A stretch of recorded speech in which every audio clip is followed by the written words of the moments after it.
we had a similar upbringing, but you definitely were. And, eventually that does come back and bite you in the ass.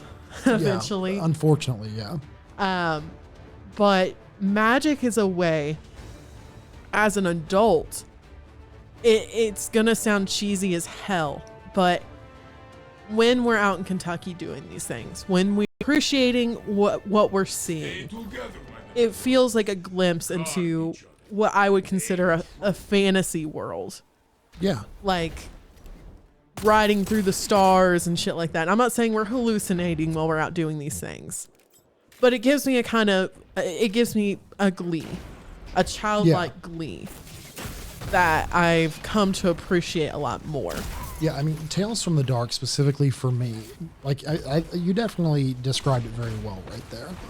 When we're out and we're doing these things, because I guess kind of getting personal, I've seen some of the worst things that human beings can do to one another. I've been to war. I've had to do some things that I would like to forget.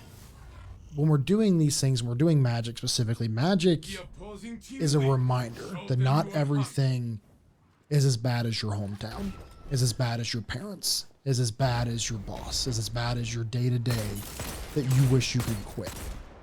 It reminds me that the world is a lot bigger than we think it is. And then when you put that in perspective, like you love to do with space, we are a group of people on a rock going thousands of miles an hour through space.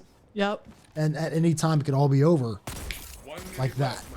But even just a glimpse, like even just the thought of learning one more thing, one more fact about how it works, or not even how it works, just being a part of how it works. Yeah. It's an amazing feeling that I've been chasing all my life. Well, and kind of to piggyback off of what you're saying here, I mean, just today we went to the bookstore. You randomly last night decide that you want to get back into herbology, learning more about herbs and stuff that we use in our rituals, what they're used for, where to find them, that kind of thing. Yeah. You carried that over, you slept on it. We went to the bookstore today. You got a couple new books on herbs and you were excited. I saw that excitement hit your face when you got in the car. You were excited to show me not only what you bought, but you were excited because of what those books could mean for us going forward. Yeah. And that's something that let's be honest, as adults, you don't get that very often. Most adults, they do their 9 to 5. Their kids may give them joy. They might have good days on the Xbox, but when's the last time that you were truly excited to learn something? And that's not a question to you. That's a question to the viewers. When was the last time you were excited because you were learning something that made everything else make sense? Magic, that's what magic has done for me the past couple of months. I've been following a gentleman on YouTube, Mind and Magic is his YouTube channel. He has a full, I think it's called the academic playlist or the university playlist, where he literally starts from the very beginning. From, I started off being very interested in polarization. The middle pillar ritual, something that I plan to attempt. To now I'm looking at things less from everyone's just polarized, to more people just might not understand about magic, which is why it was very important when we did the Magic is Everywhere episode. That was such an important episode to me, and I kind of downplayed it, and that's my only regret with the channel is I kind of downplayed it a little bit. I downplayed the importance of that episode. Yeah, and I think looking back at the Magic is Everywhere episode, that was also before you had you knew about magic, but that was before you started the academy that you're talking about. Yeah. That was before I was actively practicing. you were actively practicing. You weren't just participating in what rituals I was planning. Yeah.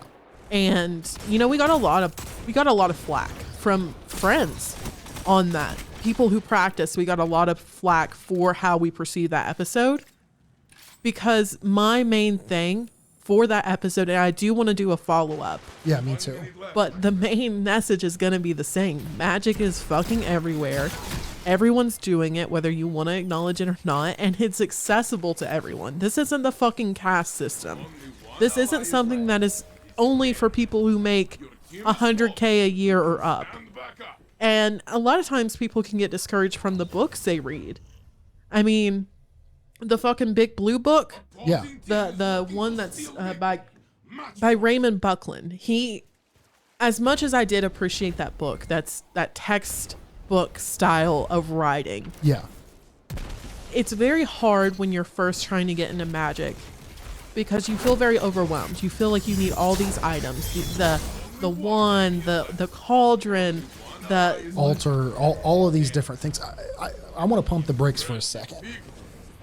Because we talked about the UFO groups and the cryptic group, the gatekeepers of these. Magic is no different.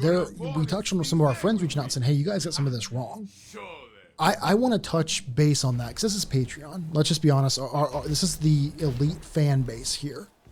The folks who had a problem with what we said and said that we got it wrong, it's because we're not practicing their type of magic. And this is the one thing I've learned throughout my academy, talking with Tyler Terry, who knows a lot about the occult, learning about other occultists.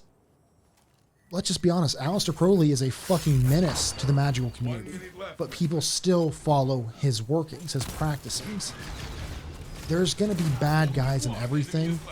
In the way that you practice magic and the way that we are basically married at this point. We live together, we do everything together. We practice two very different types of magic. Yeah. Yours isn't wrong. Yours isn't wrong either. And that's the way it has to be. I don't believe that you have to be on your knees at your altar every single day, begging for good things to happen to you. And that's the only way that manifestation works, for example. That's just a crude example. The amount of folks said, well, you got this wrong. You got this fact wrong. Putting facts and magic, those two things, they don't make sense together. They just don't. I mean, that's one of the reasons why scientists hate the magical community so much is because our physics, our scientific laws that we abide by, and that cannot be broken under any circumstance.